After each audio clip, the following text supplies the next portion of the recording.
ഇത്തവണത്തെ കൊട്ടിക്കലാശം BJP തൂക്കിയല്ലേ?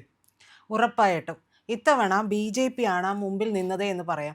ഇത്തവണ സാധാരണ കാണാറുള്ളത് ഇടത് വലത് മുന്നണികളുടെ കൊടിതോരണങ്ങളും വലിയൊരു രീതിയിലുള്ള ഒരു എന്താ പറയുക മുന്നേറ്റമാണ് കാണുന്നത്. പക്ഷേ അതിലേക്കാണ് ഇത്തവണ ഈ BJP ഇടിച്ചു കയറിയത്. അതിനെ തടയാനായിട്ട് ഈ രണ്ട് കൂട്ടർക്കും കഴിഞ്ഞില്ല. കാരണം വലിയ രീതിയിൽ ഇവർക്കൊരു പ്രചാരണം മുന്നോട്ട് കൊണ്ടുപോകാൻ സാധിച്ചു എന്നുള്ളതാണ്. ഇത്തവണ ശ്രദ്ധിച്ചോ എന്നറിയില്ല, ആരും BJPയുടെ അക്കൗണ്ട് പൂട്ടിക്കുമെന്നുള്ള കാര്യങ്ങളൊന്നും പറഞ്ഞു കണ്ടില്ല. അതെന്തുകൊണ്ടാണ് എന്ന് പറഞ്ഞിട്ടുണ്ടെങ്കിൽ പൂർണ്ണമായിട്ടും ഇവർക്ക് മനസ്സിലാകുന്നുണ്ട് ഇത്തവണത്തെ ഒരു വോട്ടിംഗ് കഴിയുമ്പോഴേക്കും BJPയുടെ മുന്നേറ്റം സ്വാഭാവികമായിട്ടും ഉണ്ടാകും. ഈ രണ്ട് മുന്നണിക്കും കൃത്യമായിട്ടറിയാം BJP ഇത്തവണ അക്കൗണ്ട് തുറക്കുമെന്നുള്ളത്. അതുകൊണ്ട് തന്നെ പൂട്ടിക്കുമെന്ന് പറഞ്ഞു കഴിഞ്ഞിട്ടുണ്ടെങ്കിൽ അത് തീർത്തും എന്താ പറയുക നടക്കാത്ത കാര്യമായിട്ട് മാറുമെന്നുള്ളതാണ് എനിക്ക് തോന്നിയത്. ആ പരസ്യപ്രചാരണം അവസാനിപ്പിച്ച് കലാശക്കൊട്ടിൽ കണ്ട മാറ്റം എന്ന് പറയുന്നതും BJPയുടെ ഈ ഒരു മുന്നേറ്റം തന്നെയായിരുന്നില്ലേ? പ്രിയൻ എന്താണ് തോന്നിയത്? അതായത് BJPക്ക് നിർണായകമായ സ്വാധീനം ഇപ്പോൾ ഈ ജനങ്ങൾക്കിടയിലുണ്ട്. ഇതിൻ്റെ കാരണം എന്ന് പറഞ്ഞു കഴിഞ്ഞാൽ ആൾക്കാർക്ക് മനസ്സിലായി കാര്യങ്ങളൊക്കെ. അതിന് കാരണം ഈ പറയുന്ന ഇടത് വലത് മുന്നണികൾ, അതായത് ഇടത് LDF UDF കാണിക്കുന്ന ഈ പോക്രിത്തരങ്ങളെല്ലാം തന്നെ ജനങ്ങൾക്ക് മനസ്സിലായി എന്നുള്ളതാണ്. ഇവിടെ ഹിന്ദു ഏകീകരണം സംഭവിച്ചു കഴിഞ്ഞിരിക്കുന്നു. ഹിന്ദുക്കൾ ഒന്നായിരിക്കുന്നു, അവർ ഒരുമിച്ച് കൂടിയിരിക്കുന്നു, ഞങ്ങളുടെ വോട്ടിന് ബലമുണ്ട്, ഞങ്ങളൊരു വോട്ട് ബാങ്കാണ് എന്നവർ പറയുകയാണ്. അങ്ങനെ വരുമ്പോഴത്തേക്കും എന്ത് പറ്റുമെന്ന് പറഞ്ഞു കഴിഞ്ഞാൽ ഹിന്ദു വോട്ടുകൾ ഏകീകരിക്കപ്പെടുകയും BJPയിലേക്ക് അത് ചാനൽ ചെയ്യപ്പെടുകയും ചെയ്യും. അതുകൊണ്ടാണ് ഇത്തവണ ഉറപ്പായിട്ടും BJP ജയിക്കുമെന്നുള്ളത്, ഇല്ലെങ്കിൽ BJPക്ക് വലിയ തോതിലുള്ള മുന്നേറ്റം ഉണ്ടാകും, സീറ്റുകൾ ഒരുപാട് പിടിക്കും എന്ന് പറയുന്നത്. കാരണം ഇപ്പോൾ തന്നെ സാധാരണഗതിയിൽ നമ്മളുടെ നാട്ടിലുള്ള സംസാരം എടുത്ത് നോക്കിയാൽ തന്നെ മനസ്സിലാകുന്ന ഒരു കാര്യം, ഞങ്ങളുടെ പ്രതിനിധി വേണ്ടേ, ഞങ്ങൾക്ക് എന്തെങ്കിലും പറയാൻ ഒരാൾ വേണ്ടേ, ഞങ്ങളുടെ അവകാശങ്ങളെപ്പറ്റി സംസാരിക്കാൻ ആരാണ് ഉണ്ടാവേണ്ടത്, ഇങ്ങനെയുള്ള ചിന്ത ജനങ്ങൾക്കിടയിൽ വർദ്ധിച്ചു വരുന്നുണ്ട്. അതുകൊണ്ട് തന്നെ BJP അംഗങ്ങൾ സഭയിലേക്ക് എത്തേണ്ടത് അത്യാവശ്യമാണ്, ജനങ്ങൾക്ക് ബോധ്യപ്പെട്ടിട്ടുണ്ട്. അതിൻ്റെ ഭാഗമായിട്ടാണ് ജനങ്ങൾ പറയുന്നത്, ഇവിടെ ഈ പറയുന്ന ഇടതുപക്ഷവും വലതുപക്ഷവും ഒക്കെ കാണിക്കുന്ന കൊള്ളരുതായ്മകളുണ്ടല്ലോ, ഇല്ലെങ്കിൽ ഞങ്ങളെ വഞ്ചിക്കുന്ന പരിപാടിയുണ്ടല്ലോ. ഇടതുപക്ഷം എന്താ ചെയ്യുന്നത്? SDPIയുടെ കൂട്ടുകൂടുന്നു. വലതുപക്ഷം എന്താ ചെയ്യുന്നത്? അവർ നേരെ പോയിട്ട് ജമാഅത്ത് ഇസ്ലാമിയുടെ കൂട്ടുകൂടുന്നു. ഇത് രണ്ടുമല്ലാതെ ഞങ്ങൾക്ക് പക്ഷം പറയാനായിട്ട് ആരെങ്കിലും ഉണ്ടായില്ലെങ്കിൽ അത് വലിയ ഗതികേടിലേക്ക് നയിക്കുമെന്നൊരു ബോധ്യമുണ്ട്. അത് ഉള്ള മറ്റൊരു വിഭാഗം കൂടെ ഉണ്ട്. അത് ഹിന്ദുക്കൾ മാത്രമല്ല, ക്രിസ്ത്യാനികളും. സാധാരണഗതിയിൽ സഭകളിലേക്ക് ഇടിച്ചു കയറി ചെന്ന, ഇല്ലെങ്കിൽ സഭാ അധ്യക്ഷന്മാരെ കാണാൻ വേണ്ടി നടക്കുന്ന നേതാക്കൾ അവരുടെ പുറകെ അല്ല. അവർ നടക്കുന്നത്, പലരും നടക്കുന്നത് പാണക്കാട്ട് പോകാനും സമസ്തയുടെ നേതാക്കളെ കാണാനും ഒക്കെയാണ്. ഇത് കണ്ട് തിരിച്ചറിഞ്ഞിട്ടുണ്ട് ഇവിടുത്തെ ഹിന്ദു. അതുകൊണ്ടാണ് അവർക്ക് കൃത്യമായിട്ട് മനസ്സിലായത് BJP അക്കൗണ്ട് തുറക്കണം, BJPയുടെ സാന്നിധ്യം അത്യാവശ്യമാണ്, അതില്ല എന്നുണ്ടെങ്കിൽ വലിയ ഗതികേട് ഞങ്ങൾക്കുണ്ടാകും എന്നുള്ള ബോധ്യത്തിൻ്റെ അടിസ്ഥാനത്തിലാണ് ജനങ്ങൾ ഇപ്പോൾ മാറി ചിന്തിക്കുന്നത്. അതുകൊണ്ടാണ് BJP മുന്നേറ്റം ഉണ്ടാകുന്നത്. അതോടൊപ്പം തന്നെ മറ്റൊരു കാര്യം നമുക്ക് ചേർത്ത് പറഞ്ഞൂടെ, ഈ രണ്ട് മുന്നണികൾക്ക് അവസരം കൊടുത്ത ജനത്തിന് ഒന്നും കാര്യമായിട്ട് കിട്ടിയിട്ടില്ല. അപ്പോൾ ഈ പറയുന്ന സാധാരണക്കാരായിട്ടുള്ള നിഷ്പക്ഷരായിട്ടുള്ള ജനങ്ങൾ, അല്ലെങ്കിൽ പോട്ടെ LDFന് സ്ഥിരം വോട്ട് ചെയ്തുകൊണ്ടിരുന്നവർ, UDFന് സ്ഥിരം വോട്ട് ചെയ്തുകൊണ്ടിരുന്നത്, ഞങ്ങൾ കുത്തേണ്ടത് ഞങ്ങൾ കാലാകാലങ്ങളായിട്ട് ഇവർക്കാണ് വോട്ട് ചെയ്തുകൊണ്ട്, അതായത് പാരമ്പര്യ വോട്ട് എന്ന് പറയുന്നതൊക്കെ അവർ പറയുന്നത് പുറത്തോട്ടാണ്. രണ്ട് കൂട്ടർക്കും കുത്തിമടുത്തു. രണ്ട് കൂട്ടരും ഒന്നും ചെയ്യുന്നില്ല, വാഗ്ദാനങ്ങൾ മാത്രമാണ്. എന്നാൽ പിന്നെ നടപ്പാക്കുന്ന ആരെങ്കിലും ഒന്ന് മാറ്റി ചിന്തിച്ചാൽ എന്താ, ഒരു 5 വർഷം, ഇത്രയും വർഷം ഇവർക്ക് മാറി മാറി ചെയ്തല്ലോ എന്ന് ചിന്തിക്കുന്ന വിഭാഗങ്ങളും ഉണ്ടായി തുടങ്ങി. അത് ഇവരുടെ കയ്യിലിരിപ്പുകൊണ്ടാണ്. അത് മാത്രമല്ല, അതായത് രണ്ട് കാര്യങ്ങൾ അതിൻ്റെ അകത്ത് നമ്മൾ നോക്കേണ്ടതുണ്ട്. ഒന്നെന്ന് പറയുന്നത്, ഈ കൊട്ടിക്കലാശം ദിവസം ഇന്നലെ ഞാൻ ശ്രദ്ധിച്ച കാര്യം അതാണ്. അവിടേക്ക് എത്തിയ ജനങ്ങൾ എന്ന് പറയുന്നത്, BJPക്ക് എത്തിയ ആൾക്കാർ അവിടെ നിൽക്കട്ടെ, ആദ്യം LDFന് UDFന് കൃത്യമായിട്ട് പ്രവർത്തകരുണ്ട്, കേഡർ സംവിധാനമുണ്ട്. ആ സംവിധാനത്തിനകത്ത് നിന്ന് വരുന്ന പ്രവർത്തകരാണ്, അല്ലെങ്കിൽ അവരുടെ മറ്റ് വിഭാഗങ്ങളിൽ നിന്ന്, മറ്റ് സംഘടനകളിൽ നിന്നൊക്കെ വരുന്ന ആൾക്കാരാണ്. പക്ഷേ BJPക്ക് ഉണ്ടായ ഈ പറയുന്ന കൊട്ടിക്കലാശത്തിന് എത്തിയവരും ആ കൊടി പിടിച്ചവരും എല്ലാം സാധാരണക്കാരായ മനുഷ്യരാണ്. ഇത്രയും നാൾ രാഷ്ട്രീയം ഇല്ലാതെ മാറി നിന്ന ഒരു വിഭാഗം ഉണ്ടല്ലോ, അവരാണ് BJPയുടെ കൊടി പിടിക്കാനായിട്ട് എത്തിയത്. മറ്റൊരു കാര്യം എന്ന് പറയുന്നത്, കേന്ദ്രത്തിൽ BJP നന്നായി ഭരിക്കുന്നു, രാജ്യം നന്നായിട്ട് മുന്നോട്ട് പോകുന്നുണ്ട്, ലോകത്ത് തന്നെ മാതൃകയായിക്കൊണ്ടിരിക്കുന്ന ഒരു രാജ്യമാകുന്നു, സാമ്പത്തിക ശക്തിയാകുന്നു, ആയുധ ശക്തിയാകുന്നു, പ്രതിരോധ ശക്തിയാകുന്നു.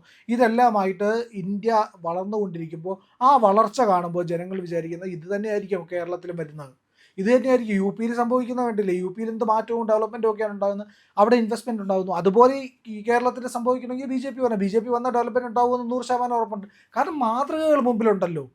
ഇത് കേന്ദ്രം ഭരിക്കുന്ന മാതൃകയുണ്ട്, മറ്റ് സംസ്ഥാനങ്ങൾ ഭരിക്കുന്ന മാതൃകയുണ്ട്. ആ മാതൃകകൾ വെച്ച് നോക്കുമ്പോൾ BJP വന്നാൽ കുഴപ്പമൊന്നുമില്ല. ഇവർ പറഞ്ഞു വരുത്തിക്കൊണ്ടിരുന്ന പോലെ BJP വന്നാൽ പിന്നെ ഇലക്ഷൻ ഉണ്ടാവില്ല, BJP വന്നു കഴിഞ്ഞാൽ പിന്നെ ഒരു ഹിന്ദു രാജ്യമായിട്ട് മാറും. ഹിന്ദു രാജ്യമാണ്, അത് വേറെ കാര്യം. അതുപോലെ BJP വന്നു കഴിഞ്ഞാൽ പിന്നെ വേറെ ആർക്കും ഇവിടെ ജീവിക്കാൻ പറ്റില്ല, ആൾക്കാരെ ഇവിടുന്ന് പൗരത്വത്തിൽ നിന്ന് പുറത്താക്കും, ഭക്ഷണത്തിന്റെ കാര്യത്തിൽ പോലും ഭക്ഷണം പറഞ്ഞുപോയി. കഴിക്കാൻ പറ്റില്ല എന്നൊക്കെ പറഞ്ഞുകൊണ്ട് ഉണ്ടായിരുന്നതെല്ലാം ഇവിടെ വെറും പൊള്ളത്തരവും കള്ളത്തരവുമാണെന്ന് മനസ്സിലായി. അപ്പം ഗോവയിൽ BJP ഭരിക്കുന്നുണ്ട്, അവിടെ ഇഷ്ടമുള്ള ഭക്ഷണം കഴിക്കാമല്ലോ. നാഗാലാൻഡ് ഭരിക്കുന്നുണ്ട്, സർവ്വജീവികളെയും കഴിക്കുന്ന ആൾക്കാരുള്ള സ്ഥലമാണ്. അപ്പോൾ അവിടെയൊക്കെ ഒരു പ്രശ്നവുമില്ലാതെ ജനങ്ങൾ ഒത്തൊരുമയോടുകൂടി പോകുന്നു, വികസനം ഉണ്ടാകുന്നു, വളർച്ച ഉണ്ടാകുന്നു. ഇതൊക്കെ കാണുമ്പോൾ ജനങ്ങൾക്ക് മനസ്സിലാകുന്നുണ്ട് ഇവിടെയും BJP വരണം, ഇവിടെയും ഭരണം BJPയുടെ, എങ്കിലേ ഞങ്ങൾക്ക് ഡെവലപ്മെൻറ്റ് ഉണ്ടാവുകയുള്ളൂ, ഞങ്ങൾക്ക് വികസനം ഉണ്ടാവുകയുള്ളൂ, ഞങ്ങൾക്ക് നല്ല ജീവിതം ഉണ്ടാവുകയുള്ളൂ. നല്ല റോഡുകളും നല്ല വികസന പദ്ധതികളും ഒക്കെ വരണമെങ്കിൽ BJP തന്നെ ഇവിടെ എത്തണം എന്നുള്ള ബോധ്യം ജനങ്ങൾക്കുണ്ടായതുകൊണ്ടാണ് ജനങ്ങൾ, സാധാരണക്കാരായ ജനങ്ങൾ ഈ കൊട്ടിക്കലാശത്തിലേക്ക് ഇറങ്ങി വന്നത്.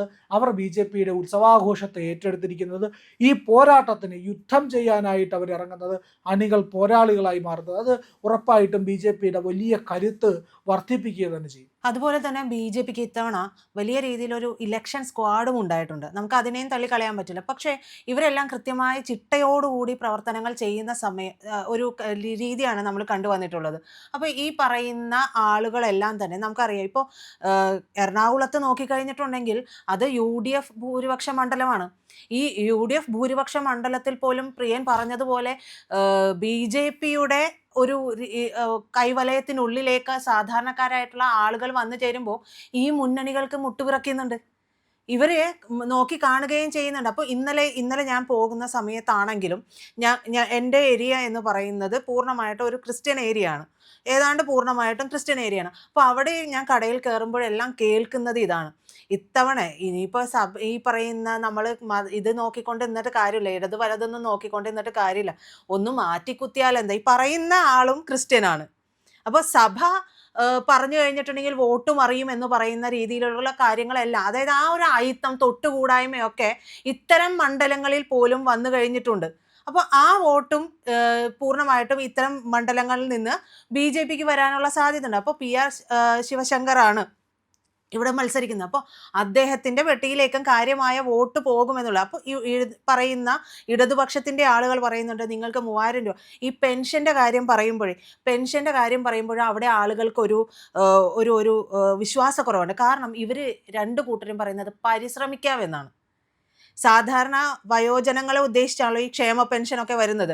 അപ്പോൾ ഇവരാണ് സംസാരിക്കുമ്പോൾ പറയുന്നത് ഇവർ പരിശ്രമിക്കാമെന്ന് പറയുന്നത്, നമുക്ക് ഉറപ്പുള്ള കാര്യങ്ങളിലേക്ക് ചിന്തിച്ചാൽ എന്താ എന്നുള്ളൊരു ചിന്ത ഈ പറയുന്ന ജനങ്ങളുടെ ഇടയിലേക്ക് കൂടി പോകുന്നുണ്ട്. അപ്പോൾ ഇവരെ പെൻഷൻ കൊടുത്ത് എങ്ങനെയെങ്കിലും വോട്ട് ചെയ്യിപ്പിക്കാം എന്നുള്ള ഒരു പ്രതീക്ഷ കൂടി BJPക്ക് അവിടെ എന്താ പറയുക, BJPക്ക് അല്ല, രണ്ട് മുന്നണികൾക്കും മാറിപ്പോകുന്നുണ്ട്. അപ്പോൾ ആ വോട്ട് വരും. പിന്നെ വലിയ രീതിയിലുള്ള ഒരു കേന്ദ്ര സാന്നിധ്യം BJPയുടെ പ്രചാരണങ്ങളിൽ ഉടനീളം ഉണ്ടായിട്ടുണ്ട്. മോദി തന്നെ എത്ര തവണ വന്നു.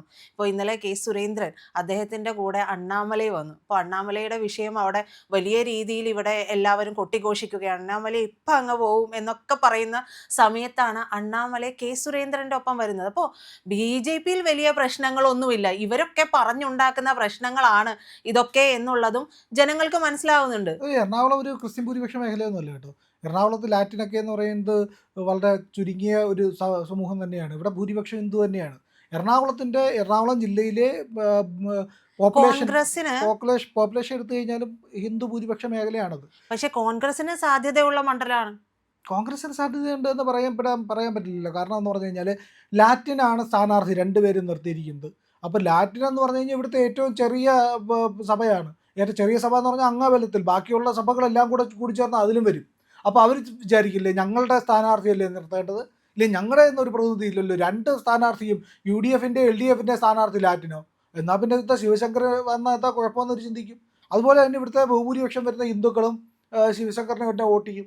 ഇത്തരത്തിലുള്ള കാര്യങ്ങളുണ്ട്. കാരണം ഇവർ ഈ പറയുന്ന നമ്മൾ ഇപ്പോൾ ന്യൂനപക്ഷം ഇപ്പോൾ പറയുന്നത് എന്താ, മലപ്പുറമൊക്കെ ശരിയാണ്, മലപ്പുറം എന്ന് പറയുന്ന മുസ്ലിം ഭൂരിപക്ഷ മേഖലയാണ്, മുസ്ലിങ്ങളാണ് അവിടെ കൂടുതൽ. ബാക്കിയുള്ള സ്ഥലങ്ങളിലൊന്നും അങ്ങനെയല്ല. മുസ്ലിം ക്രിസ്ത്യനൊക്കെ എല്ലായിടത്തും മൈനോറിറ്റി തന്നെയാണ്, അവർ കുറഞ്ഞു നിൽക്കുക തന്നെയാണ്. അവിടെ എല്ലാ ഹിന്ദുവിൻ്റെ വോട്ട് തന്നെയാണുള്ള വോട്ടുകൾ ഏകീകരിക്കുക. അവർക്ക് ആ ബോധ്യം വരണം, ഞങ്ങളിവിടെ വലിയ സമൂഹമാണ്, ഞങ്ങൾ പറയുന്നത് കേൾക്കാൻ ആളില്ലെങ്കിൽ വേറെ ഇവിടെ അധികാരത്തിലേക്ക് അവർ വരണ്ട, ഞങ്ങളുടെ വോട്ടൊട്ടെങ്കിൽ മാത്രം അധികാരത്തിൽ വന്നാൽ മതി എന്നുള്ളൊരു ചിന്ത ഈ പറയുന്ന ഹിന്ദുക്കൾക്ക് ഇടയിൽ ഉണ്ടാക്കിയെടുക്കണം. ആ ഹിന്ദുക്കൾക്ക് ആ ചിന്ത വന്നാൽ മാത്രമേ ഈ പറയുന്ന സ്വയം ഒരു വിലയുണ്ടാവുകയുള്ളൂ. കാരണം ഭൂരിപക്ഷം ഉള്ളിടത്താണ് മറ്റ് സംസ്ഥാനങ്ങളിലെല്ലാം ഭരിക്കുന്നത്. ഭൂരിപക്ഷം സമുദായം ഏതാണോ അവരാണ് അവിടുത്തെ സംസ്ഥാനം ഭരിക്കുന്നത്. അപ്പോൾ ഇവിടെ എന്തുകൊണ്ടാണ് ഇവിടെ ന്യൂനപക്ഷം ഭരിക്കുന്നത്? അവർ ഒരുമിച്ച് നിന്നിട്ട് അങ്ങ് വോട്ട് ചെയ്യുക. അതല്ല, അത് നടപ്പില്ല. നമ്മൾ തന്നെ വോട്ട് ചെയ്ത് നമ്മൾ ഹിന്ദുക്കളുടെ വോട്ടിന് വിലയുണ്ട് എന്ന് മനസ്സിലാക്കി കൊടുത്ത് നമ്മളെ പ്ലീസ് ചെയ്യാൻ ആൾക്കാർ വരണം ഇങ്ങോട്ട്.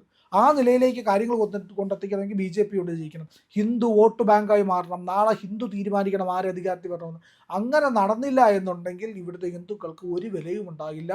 അതുകൊണ്ട് തന്നെയാണ് BJPയുടെ വളർച്ച ഉണ്ടാകുന്നത്. ഹിന്ദു സ്വയം തിരിച്ചറിയുന്നു നമുക്ക് വിലയുണ്ടാകണമെന്ന്, നമ്മൾ ഒരുമിച്ച് നിൽക്കണമെന്ന്. അതുകൊണ്ടാണ് ഈ തിരഞ്ഞെടുപ്പിൽ വലിയ മാറ്റം സംഭവിക്കാൻ പോകുന്നത്. BJP വൻ മുന്നേറ്റം ഉണ്ടാക്കുന്നത്.